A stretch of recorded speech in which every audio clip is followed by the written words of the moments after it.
Oi, gente, tudo bem? Estamos de volta com o nosso devocional, nosso desafio de 21 dias, que já fizemos 5, e aí hoje estamos no capítulo 6 de João, né? Então são 21 dias com o Evangelho de João. Então vamos ver aí o que o Senhor tem para nos mostrar em mais um capítulo. Lembrando que esse capítulo ele é bem longo, são 71 versículos, então vou tentar aqui manejar ele de uma forma mais breve, mas se alongar é por conta que realmente é um capítulo bem grande, tá bom? Então vamos orar para que o Senhor possa estar conosco em mais esse momento. Senhor, meu Deus e meu Pai, muito obrigada, Senhor, por mais esse momento, por esse momento que está iniciando, essa semana que está iniciando, que o Senhor possa estar, Senhor, junto conosco, fazendo, Deus, da Tua palavra um alimento vivo sobre a nossa vida. Que em tudo, Senhor, em todas as Tuas palavras, o Senhor venha nos revelar a Tua vontade, a Tua direção, aquilo que é conveniente para a nossa existência e principalmente, Senhor, para que a gente possa ter cada dia mais intimidade contigo. Que esse novo tempo, essa nova caminhada contigo e esse novo capítulo, ele venha nos revelar cada dia mais a tua vontade sobre as nossas vidas. E nós já entregamos a ti, Jesus, mais essa semana, mais esse devocional, que o Senhor possa estar conosco, nos guiando, nos direcionando, nos protegendo de todo o mal e principalmente, Senhor, que a gente, cada um de nós diminua, que eu diminua e que o Senhor cresça a cada palavra, que a tua revelação, Deus, venha com força e poder e a tua glória seja manifestada em nossas vidas, em nome de Jesus. Amém, amém e amém. Vamos lá, vamos caminhar com João, porque é um texto grande, então vamos ver aí como que João tenta nos revelar nesse capítulo, né? Eu até fiz aqui como se fosse uma introdução ou uma temática, né? Para que a gente possa se perguntar lá no final depois. Qual motivo tem nos levado a seguir Jesus? Será que é pelos sinais? Será que é pela satisfação imediata, né? Ou verdadeiramente por ele ser o pão da vida? Né? O que tem nos levado a realmente seguir Jesus? Porque uma coisa é aceitar Jesus no dia que a gente vai lá e decide, poxa, eu quero viver Jesus na minha vida, eu quero Jesus na minha vida, mas o seguir Jesus, o ser discípulo de Jesus é muito diferente, né? É só pela salvação, eu quero Jesus, é pela salvação, é pela eternidade, é pela busca, ou é porque ele é capaz de me dar coisas, ele é capaz de me proporcionar situações diferentes, ele é capaz de satisfazer as minhas necessidades imediatas, né? Então nós vamos falar um pouquinho sobre isso nesse capítulo, né? Então a gente vem, né, do capítulo 5, onde Jesus ele fez um milagre de cura diante de toda a comunidade, né, diante de todo um povo, num sábado, né, nos capítulos anteriores, num sábado, totalmente em oposição ao povo judeu. Então a gente vem aqui nessa história contada aqui por João, Jesus sofreu uma forte oposição ali dos judeus, né, por estar fazendo coisas contra a lei, e de uma certa forma achou que Jerusalém já não estava mais tão seguro. Então ele ainda continuou ali naquela comunidade, mas aí foi para Galileia para se afastar, de certa forma, daquele povo que estava ali meio que com raiva de Jesus, né? E aí a gente percebe que o evangelista, que João, ele vai tentar a todo momento deixar claro, né, os propósitos de Jesus, né? Ele tenta, de uma certa forma, contemplar ali quem é a pessoa de Jesus, né? E quais foram as obras de Cristo, né? Então ele faz, e a todo momento, tanto é que ele não revela todos os milagres que tem nos outros evangelhos, exatamente porque o propósito dele é muito claro. Ele quer sempre revelar a identidade de Cristo, colocando para que a nossa fé se fortaleça em Cristo, né? Que a nossa fé seja nele e não nas obras e não nas coisas que ele fazia. Tanto é que a gente vai ver agora os 2 milagres, que praticamente são, se eu não estou enganada, só são esses 2 milagres que tem nos demais evangelhos que João pontua aqui, né? Então vamos lá, vamos caminhar aqui na palavra a partir de agora. Nós vamos ler a partir do versículo 1. Aqui vai iniciar a multiplicação dos pães, né? O que João diz? Depois dessas coisas, atravessou Jesus o mar da Galileia, que é o de Tiberíades. Seguia uma numerosa multidão, porque tinham visto os sinais que ele fazia na cura dos enfermos. Então subiu Jesus ao monte e assentou-se ali com seus discípulos. Ora, a Páscoa, festa dos judeus, estava próxima. Então Jesus, erguendo os olhos e vendo que grande multidão vinha ter com ele, disse a Filipe: onde compraremos pães para lhes dar de comer? Mas dizia isto para experimentar, porque ele bem sabia o que estava para acontecer, né? O que estava para fazer. Respondeu-lhe Filipe: não lhe bastariam 200 denários de pão para receber cada um o seu pedaço. Um de seus discípulos, chamado André, irmão de Simão Pedro, informou a Jesus: está aí um rapaz que tem 5 pães de cevada e 2 peixinhos. Mas isto, o que é para tanta gente? Disse Jesus: fazei o povo assentar-se, pois havia naquele lugar muita relva. E assentaram-se, pois, os homens em um número de quase 5.000. Então Jesus tomou os pães e, tendo dado graça, distribuiu entre eles, e também igualmente os peixes, quanto queriam. E quando já estavam fartos, disse Jesus aos seus discípulos: recolhei os pedaços que lhes sobraram, para que nada se perca. Assim, pois, o fizeram, e encheram 12 cestos de pedaços de 5 pães de cevada, que sobraram aos que haviam comido. Vendo, pois, os homens o sinal que Jesus fizera, disseram: este é verdadeiramente o profeta que deveria vir ao mundo. Sabendo, pois, Jesus que estavam para vir com o intuito de arrebatá-lo para o proclamarem rei, né? Retirou-se novamente sozinho para o monte. Até aqui, o versículo 15, né? A gente para aqui e vamos comentar sobre o que a gente pode aprender dentro dessa palavra, né? Primeiro aí, do 1 até o 4, a gente vê o quê? A gente vê que o Senhor, ele enxerga a necessidade do povo, né? Ele já olha assim, poxa, vem um povo, estamos num lugar, tem toda uma multidão. Então, ele, antes mesmo do pessoal começar a falar, olha, eu tô com fome, né? Ele já enxergou que a qualquer momento ali, aquele povo ia ter fome.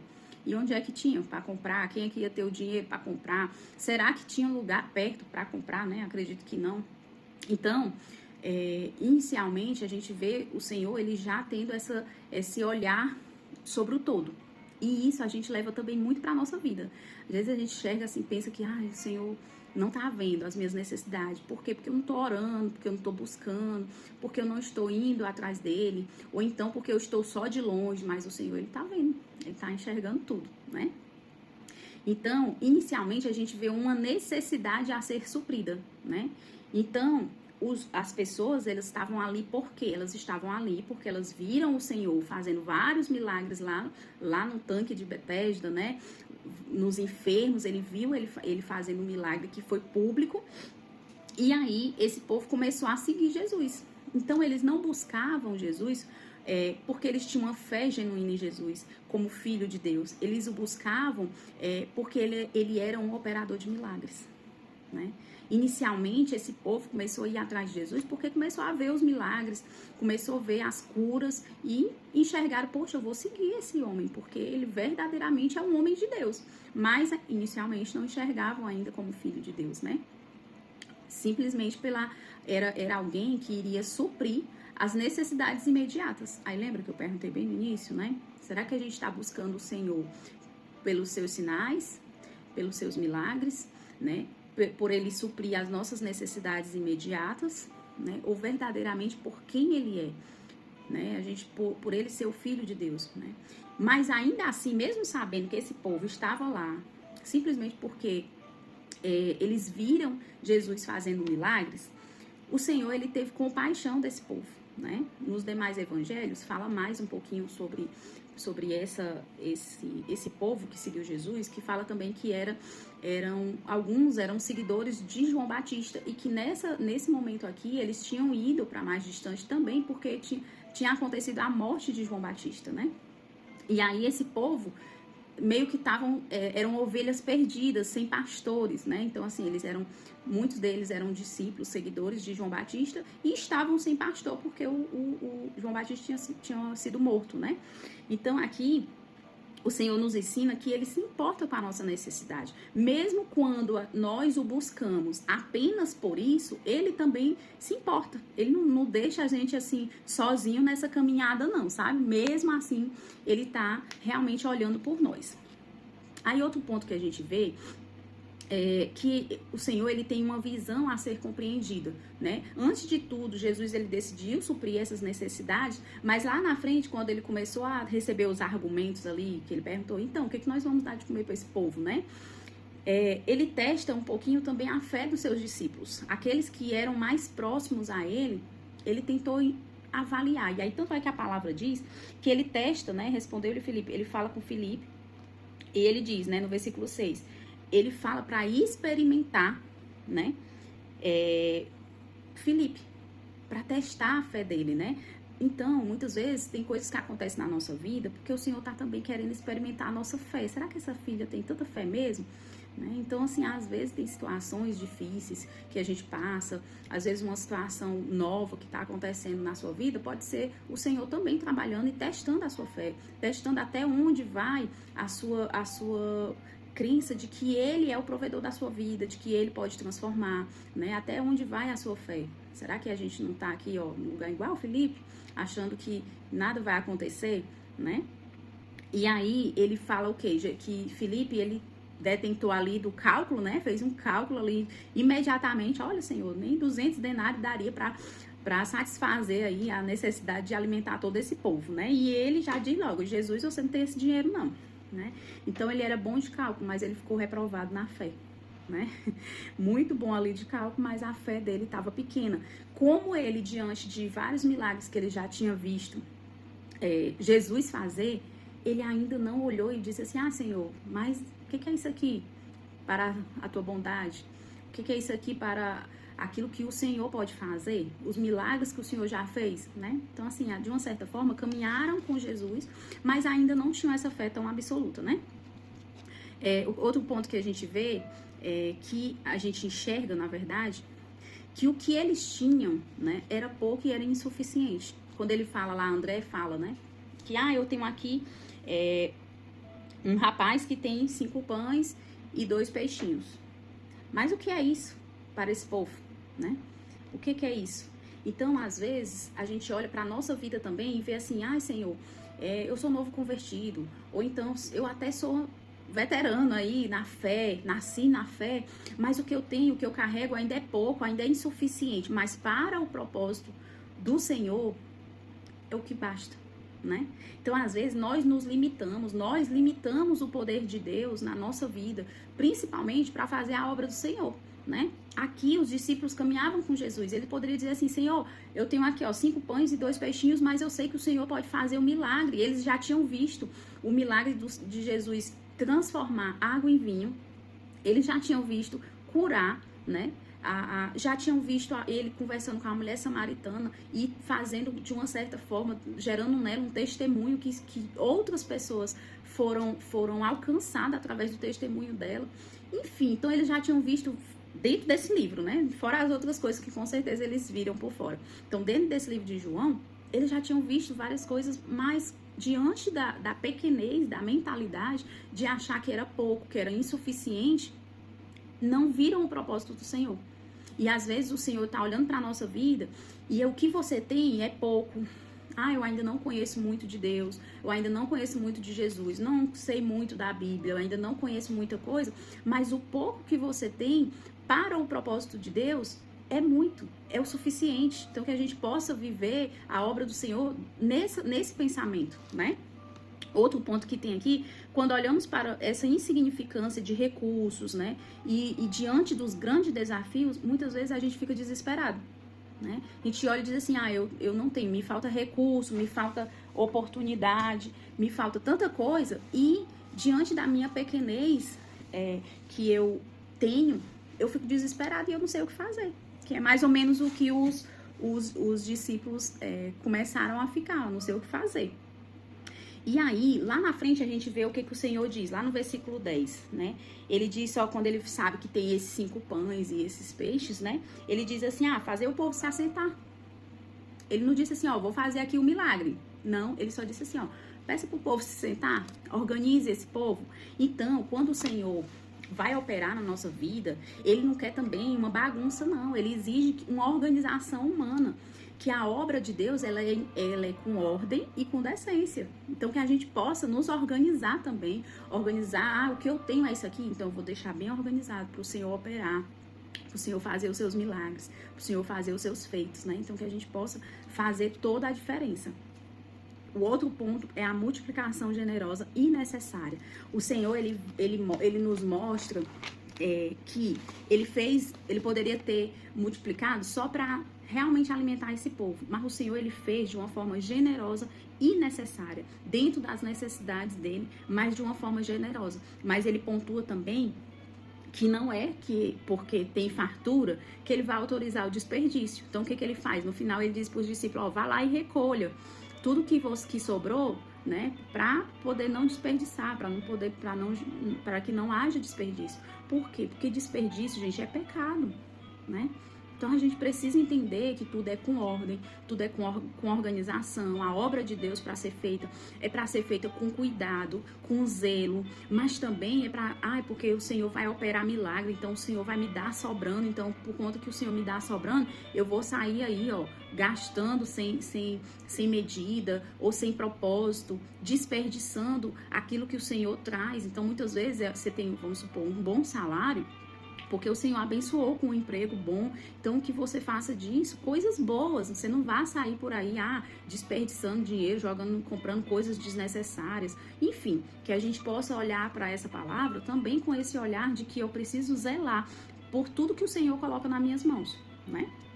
E por fim, aquele povo tão movido por um olhar e uma ideia terrena, o que eles enxergaram? Poxa, esse homem, ele supre as nossas necessidades, ele traz tudo aquilo que a gente precisa, ele nos cura quando a gente está enfermo, ele faz uma transformação na nossa vida, então vamos fazer dele um rei pra gente, um rei terreno que irá suprir aí toda a nossa necessidade, talvez um rei político, né? Dentro da ideia de um reinado político, um rei que iria suprir ali todo o seu povo. Então eles não enxergavam Jesus como um Messias em que ele era um rei eterno, e sim como um Messias que fizesse tudo para suprir as necessidades dele de uma forma física, né?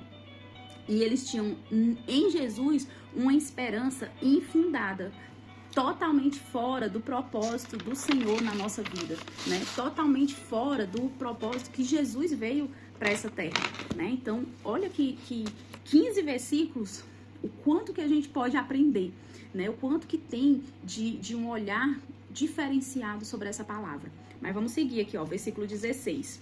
Aqui já fala outro milagre, né? Na verdade, um milagre, né, também. Jesus anda sobre o mar. Ao desembarcar, que é ao declinado dia, né, os seus discípulos desceram para o mar e, tomando um barco, passaram para o outro lado, rumo a Cafarnaum. Já se fazia escuro e Jesus ainda não vieram ter com ele. Pode ser que Jesus tinha marcado ali de chegar e não chegou, né? E o mar começava a empolar, que começava a ficar agitado, com vento e muito vento que o soprava.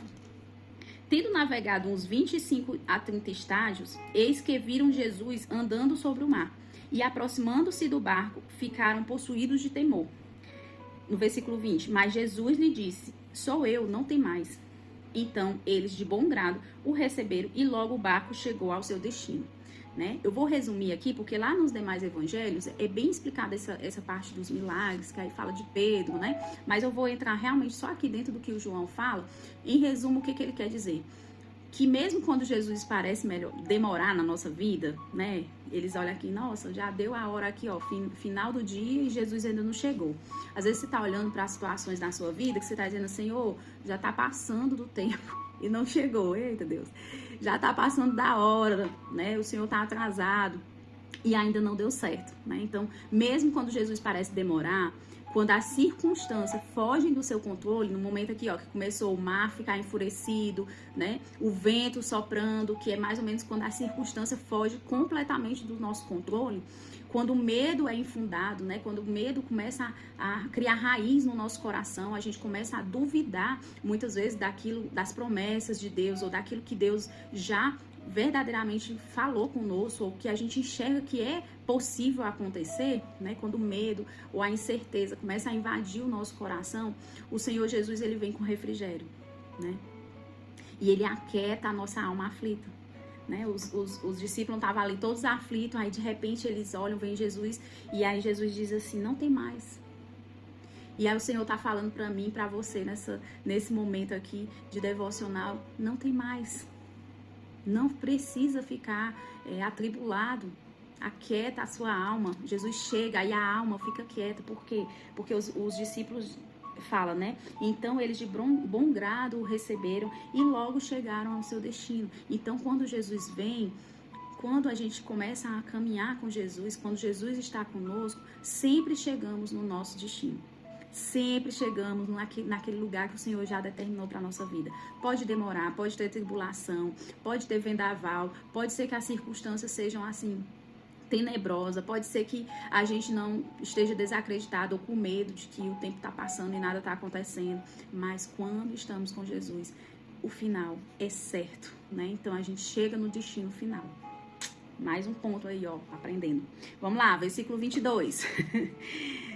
No dia seguinte, a multidão que ficava do outro lado do mar notou que ali não havia senão um pequeno barco e que Jesus não embarcara nele com seus discípulos, tendo estes partido só. Entretanto, outros barquinhos foram chegando de Tiberíades, perto do lugar onde comeram o pão, tendo o Senhor dado graças. Quando, pois, viu a multidão que Jesus não estava ali, nem os seus discípulos tomaram os barcos e partiram para Cafarnaum à sua procura, né? Então, eles viram lá, poxa, cadê Jesus? Cadê Jesus? Jesus não está aí. Cadê Jesus? Então, vamos atrás dele. E, tendo-o encontrado no outro lado do mar, lhe perguntaram, mestre, quando chegaste aqui? Respondeu-lhe Jesus, em verdade vos digo, vós me procurais, não porque vistes sinais, mas porque comeste dos pães e vos fartastes. Trabalhai não pela comida que perece, mas pela que subsiste para a vida eterna, a qual o Filho do Homem vos dará, porque Deus, o Pai, o confiou como seu selo. Dirigiram-se, pois, a ele, perguntando, que faremos para realizar as obras de Deus? E respondeu-lhe Jesus, a obra de Deus é esta, que creiais naquele que por ele foi enviado. Então lhe disseram eles, que sinais fazes para que vejamos e creiamos em ti? Quais são os teus feitos? Nossos pais comeram maná no deserto, como está escrito, deu-lhes a comer o pão do céu. Replicou-lhe Jesus, em verdade vos digo, não foi Moisés quem vos deu o pão do céu, o verdadeiro pão do céu é meu Pai quem vos dá. Porque o pão de Deus é o que desce do céu e dá vida ao mundo. Então lhes disseram, Senhor, dai-nos sempre desse pão. Declarou-lhe, pois, Jesus, eu sou o pão da vida. E quem vem a mim jamais terá fome, e o que crê em mim jamais terá sede. Porém, eu já vos disse que, embora me tenhais vistos, não credes? Todo aquele que o Pai me dá, esse virá a mim, e o que vem a mim, de modo nenhum lançarei fora. É forte essa palavra? Porque eu desci do céu, não para fazer a minha própria vontade, e sim a vontade daquele que me enviou. E a vontade de quem me enviou é esta, que nenhum eu perca de todos os que me deu. Pelo contrário, eu o ressuscitarei no último dia. De fato, a vontade do meu Pai é que todo homem que vir o Filho e nele crer tenha a vida eterna, e eu o ressuscitarei no último dia. Até aqui, o versículo 40. O que a gente aprende aqui? Que Jesus, ele está direcionando a esse povo para que eles olhem não para as coisas terrenas, não mais para as coisas terrenas, mas que eles tenham um olhar para as coisas espirituais. Eles pedem durante muitos momentos sinais, e a todo momento, né, estão pedindo, na verdade, sinais para Jesus, de prova, sendo que eles já tinham visto várias coisas que Jesus tinha feito, né? E ele mostra que a salvação é uma obra que ele faz, que Jesus que faz por nós. Não é nós que fazemos. Porque eles perguntam assim, o que nós devemos fazer, né, para ser salvo? O que a gente deve fazer? Então, a salvação, ela é de Jesus para nós. Não é de nós, não é o nosso fazer. Não é eu estar aqui ministrando uma palavra que vai fazer com que o Senhor me salve. Não, é Ele que já me amou. Ele já fez por nós, né? E não alcançamos salvação naquilo que fazemos, mas na fé depositada no Filho. A partir do que eu declaro que eu creio em Jesus como meu único Salvador. E aí sim, mas antes de eu crer, vem dele, né? E aí o que ele pontua? Que o pão de Moisés é um símbolo do pão da vida, é um símbolo. Mas Jesus é o verdadeiro pão da vida.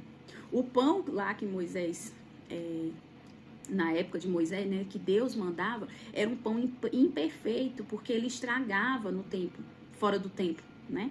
Então era um pão imperfeito. Jesus não, Jesus é o pão perfeito. O pão que não estraga. O pão que sacia verdadeiramente, né? Então o povo comia o pão, comia o maná e logo tinha fome.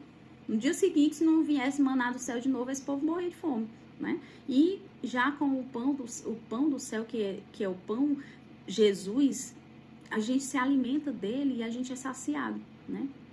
Então, o que acontece? Muitas vezes a gente quer o pão para suprir a nossa necessidade física, né, ou a nossa necessidade momentânea, né, e esquece de verdadeiramente buscar aquele que pode suprir a nossa necessidade eterna, que é voltar para casa, né? Então, o homem, ele precisa de Deus. E a gente precisa do Senhor em tudo, porque o Senhor, a gente, por nós mesmos, a gente não alcança. Tem até um momento aqui que ele fala, né, trabalhar pela comida que vem do céu, a comida que não perece, né? Que a gente possa viver por Jesus e não para satisfazer as nossas necessidades imediatas, né? Porque Deus é que elege e o que chama, né? O Senhor é aquele que nos direciona o que temos que fazer, mas é nele, não é por nós, né? Então o Senhor, ele meio que manda, até tem um finalzinho aqui dessa palavra que eu achei interessante, todo aquele que o Pai me dá, esse virá a mim. E o que vem a mim, de modo nenhum eu lançarei fora. O Senhor, o Pai, é que nos dá para Jesus, né? E só que aí cabe a gente querer. A nossa atitude é o quê? O Senhor nos direciona para caminhar com Jesus, aí eu tenho que aceitar Jesus na minha vida. Aí quando eu aceito, eu digo sim para Jesus, o que Jesus está dizendo assim, ó, aqui para mim, ó? Jamais eu vou te lançar fora. Eu não deixo você ir embora nunca mais, né? Ai, Karina, mas eu já vi várias pessoas que aceitaram Jesus e que saíram e que foram caminhar fora e que esqueceram. Mas por quê? Porque deixaram de se alimentar do pão do céu. Deixaram de se alimentar do pão da vida, o verdadeiro. Ficaram satisfeitos apenas com as necessidades que estavam sendo supridas, né? E deixaram realmente de se alimentar com o pão da vida eterna. Então é isso que a gente deve fazer. O Senhor, ele vai suprir as nossas necessidades, principalmente quando a gente caminhando com ele. Ele tem o melhor dessa terra para a nossa vida. Mas se a gente deixar de se alimentar do pão do céu, uma hora as nossas necessidades terrenas vão falar mais alto do que as nossas necessidades espirituais, né? E aí a gente vai caminhar por esse lugar. Então por isso que a gente precisa se alimentar sempre da palavra de Deus. Vamos lá, o versículo 41. Murmuravam, pois, dele os judeus, porque disseram, eu sou o pão que desceu do céu. E diziam, não é este Jesus, o filho de José? Acaso não lhe conhecemos o pai e a mãe? Como, pois, agora diz, desci do céu? Né? Então, os judeus passaram a murmurar sobre Jesus após essa declaração. Tinham um conhecimento limitado. O que eles estavam lembrando? Estavam lembrando de Jesus como filho de José e de Maria. O homem, eles olhavam Jesus, tinham dificuldade de reconhecer a humanidade perfeita. Aliás, eles tinham facilidade de reconhecer ele como um humano perfeito, como se fosse um profeta de Deus, mas não tinham a possibilidade, não conseguiam enxergar Jesus com essa natureza divina. Eles não conseguiam enxergar Jesus com esse olhar de que era Deus também, né? Então, eles tinham essa incapacidade de enxergar Jesus de uma forma diferente. Mas vamos lá seguir. Respondeu-lhe Jesus, não murmureis entre vós. Ninguém pode vir a mim se o Pai que me enviou não o trouxer. E eu o ressuscitarei no último dia. Está escrito nos profetas, e serão todos ensinados por Deus. Portanto, todo aquele que da parte do Pai tem ouvido e aprendido, esse vem a mim. Não que alguém tenha visto o Pai, salvo aquele que vem de Deus, este o tem visto. Em verdade vos digo, quem crê em mim tem a vida eterna. Quem crê em Jesus tem a vida eterna, né? Então, eles tinham, aqui fala o quê? Que existe uma incapacidade em nós de sozinhos irmos para Jesus. Precisa de um toque de Deus. Precisa de um toque do Senhor. Então, quem já foi para Jesus, quem já está caminhando com o Senhor, saiba que primeiro Deus tocou no seu coração e colocou em você a necessidade de voltar e vir para Jesus, né? Então, esse passo é do Senhor, não é nosso, né? Então, para que o Senhor opere em nós, precisa desse toque dele, né?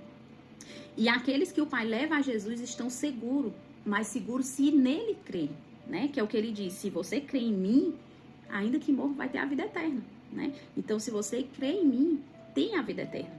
Porque eu sou o pão da vida. Vossos pais comeram maná no deserto e morreram. Este é o pão que desce do céu, para que todo o que dele comer não pereça. Todo o que dele comer não pereça. Eu sou o pão vivo que desceu do céu. Se alguém dele comer, viverá eternamente. E o pão que eu darei pela vida do mundo é a minha carne. O pão que eu darei pela vida da humanidade é a minha carne, né? Então, o Senhor, ele nos mostra que existe sim esse olhar soberano sobre nós, de compaixão, de certeza, de amor, né? Então, ele tá ali a todo momento nos direcionando, que o Senhor, ele é muito direto. Ele é muito direto nas suas palavras. Se você comer do pão da vida, nunca mais você vai ter fome. Você vai ter vida eterna. Se você crê em Jesus, você vai ter vida eterna, né? Então, ele é muito assertivo. Vamos lá, continuando. No versículo 52. Disputaram, pois, os judeus entre si, dizendo, como pode este dar-nos a comer da sua própria carne? Respondeu-lhe Jesus, em verdade vos digo, se não comerdes a carne do Filho do Homem e não beberdes o seu sangue, não tendes vida em vós mesmos. Quem comer a minha carne e beber o meu sangue, tem a vida eterna, e eu o ressuscitarei no último dia. Pois a minha carne é verdadeira comida, e o meu sangue é a verdadeira bebida. Quem comer a minha carne e beber o meu sangue, permanece em mim, e eu nele. Assim como o Pai que vive me enviou, e igualmente eu vivo pelo Pai, também quem de mim se alimenta, por mim viverá. Este é o pão que desceu do céu, em nada semelhante àquele que os vossos pais comeram, e contudo morreram. Quem comer este pão viverá eternamente. Estas coisas disse Jesus quando ensinava na sinagoga de Cafarnaum, né? Então, o que ele diz mais aqui? Que a carne, o que ele quer dizer? O povo estava pensando que era a carne física, né? Como pode eu vou comer carne de gente, de humano, né? Só que o Senhor estava dizendo que a carne e o sangue de Cristo significam o sacrifício oferecido na cruz, né? Que é quando ele diz lá, ó, ele fala, ó, a minha própria carne. Como pode comer da minha própria carne? Ele fala, a minha carne vai ser o quê? A minha vida que eu vou dar pelo mundo, né?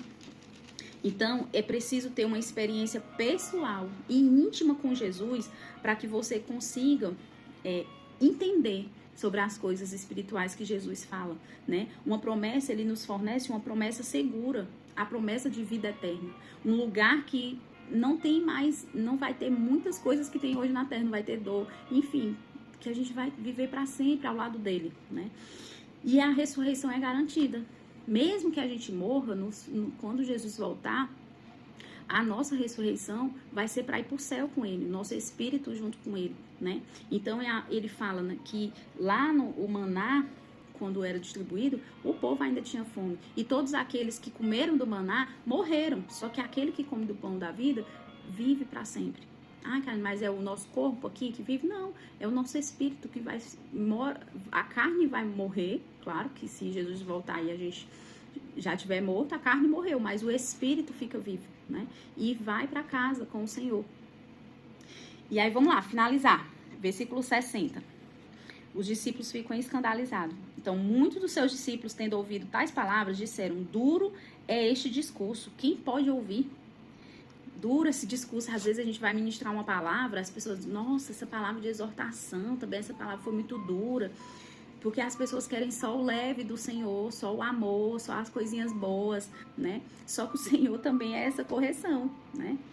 O Senhor também é essa palavra dura. E aí ele fala, os próprios discípulos enxergaram isso, né? Acharam que esse discurso ele realmente foi difícil. E esses discursos simples, sem dor, que prega muito amor, muitas vezes são discursos de falsos discípulos, de pessoas que nem conhecem o Senhor verdadeiramente, né? Vamos lá. Mas Jesus, sabendo por si mesmo que eles murmuravam a respeito de suas palavras, interpelou-os: isto vos escandaliza? Que será, pois, se virdes o Filho do Homem subir para o lugar onde primeiro estava? Que é o Filho do Homem subir para o céu. O que vão dizer se vocês estão escandalizados com o que eu estou falando? Que dirá quando Jesus voltar para o céu, quando morrer e ressuscitar? O que vocês vão dizer? O Espírito é o que vivifica, a carne para nada aproveita. As palavras que eu vos tenho dito são Espírito e são vida, né? Então ele falava de coisas espirituais e eles estavam a todo momento levando para o lado terreno da coisa. Contudo, há descrente entre vós, pois Jesus sabia que desde o princípio quais eram os que não criam e quem o havia de trair. E prosseguiu: por causa disto é que vos tenho dito, ninguém poderá vir a mim se pelo meu Pai não lhe for concedido. Ninguém vai para Jesus se antes Deus não tocar lá no coração da pessoa, né? Então, à vista disso, muitos dos seus discípulos o abandonaram e já não andavam com ele, né? E aí a gente enxerga como se fosse a primeira, uma tragédia de abandono, né? Os discípulos que caminhavam, que viram milagre, e aí não são aqueles 12, são os demais, como se fossem os seguidores que estavam ali com Jesus em todos os lugares. Então eles viram essa palavra, doeu, foi uma palavra dura, aí eles disseram, o quê? Não vou seguir mais esse homem não, porque não é só coisinha boa não, tem coisa ruim aí, tem dificuldade. Queria só o quê? As facilidades.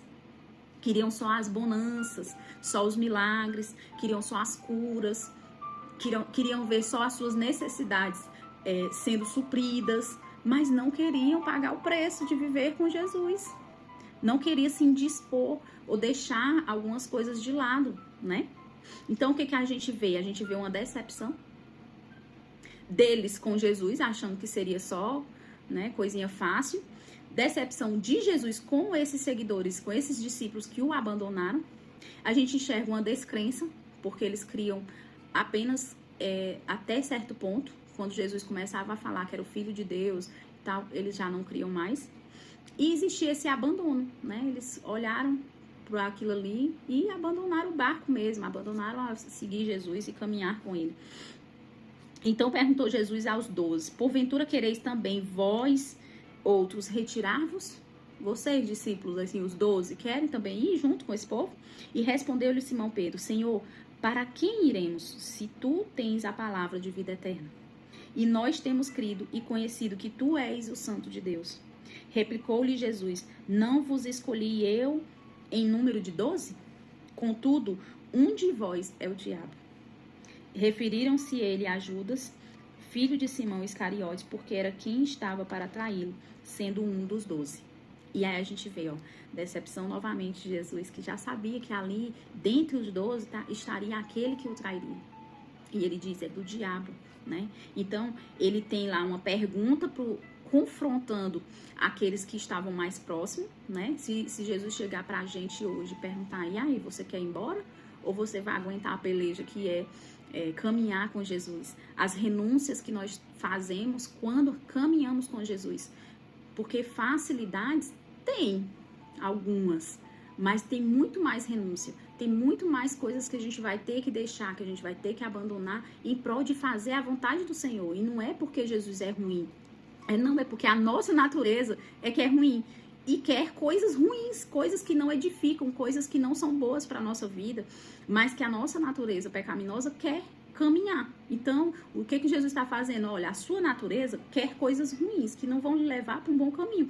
Mas vem para mim. Por isso que é tão difícil renunciar. As pessoas querem Jesus pelos seus milagres, pelas suas bonanças, pelas suas melhorias, né? Pelos seus feitos, pelos seus sinais, mas não querem renunciar o seu eu, as suas vontades, né?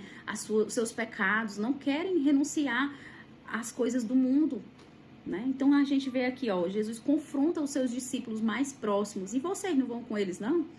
Aí ele recebeu uma resposta, uma confissão confiante, né? Uma palavra verdadeira. Para quem eu irei? Se só tu tem a palavra de vida eterna. Então, para quem? Eu vou para quem? Eu vou para andar com quem?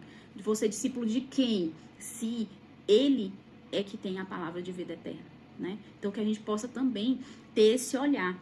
E no fim, Jesus faz uma declaração, né? Que entre os 12 estaria aquele que o trairia, né? Então, aqui, nesse primeiro momento, Jesus já revela o que iria acontecer. Ufa, terminamos, né? Essa palavra é imensa, gente. Assim, é um capítulo bem grande, que de uma certa forma nos faz uma reflexão também bem grande, né? Mas eu espero que seja verdadeiramente um estudo para você conhecer um pouquinho mais de Jesus. E aí podem tentar assistir no acelerado, enfim, para poder conseguir assistir tudo. Mas no mais é isso, que o Senhor possa nos abençoar com essa palavra. E aí eu volto lá naquela pergunta inicial: qual o motivo que tem nos levado a seguir Jesus? Faça uma autoobservação. Será que eu estou seguindo Jesus pelos sinais, né? Pelas bonanças que ele faz na minha vida, pelas coisas que ele me proporciona, por tudo que o Senhor já fez de milagres na minha vida ou na vida dos meus familiares? Será que é pela satisfação imediata, pelo suprir das minhas necessidades que eu estou seguindo Jesus, porque ele supre todas as minhas necessidades? A palavra dele já diz que ele vai suprir todas as nossas necessidades, mas será que é só por isso que eu estou seguindo Jesus? Que eu sou aqui, estou caminhando com ele porque ele supre as minhas necessidades? Ou estou caminhando com ele porque ele é o pão da vida? Ele é a palavra de vida eterna. É com ele que eu vou estar verdadeiramente salvo e eu irei para a glória, para viver eternamente com ele, né? Então, que nós possamos levar essa reflexão e pensar nessa resposta verdadeiramente. E se a sua resposta for sim para a necessidade imediata, se for sim para os milagres de Jesus, ou se for sim para os sinais que ele pode fazer, que você comece a caminhar diferente. Não, Senhor, eu não quero mais viver contigo só pelas obras que o Senhor faz na minha vida, só pelos milagres ou só pelas minhas necessidades que são supridas. Eu quero ter um coração em que o meu coração tenha muito mais amor em viver a tua obra, em viver dentro da tua vontade, em caminhar, porque sabendo que vou para a eternidade para estar contigo. Amém? Então, que Deus abençoe essa palavra, que o Senhor possa nos fortificar com essa palavra e que em tudo a nossa vida seja para glorificar o nome do Senhor e que a gente possa entender que muito mais vale viver esse pão da vida. Amém? Que Deus abençoe a semana de vocês e até amanhã. Tchau, tchau.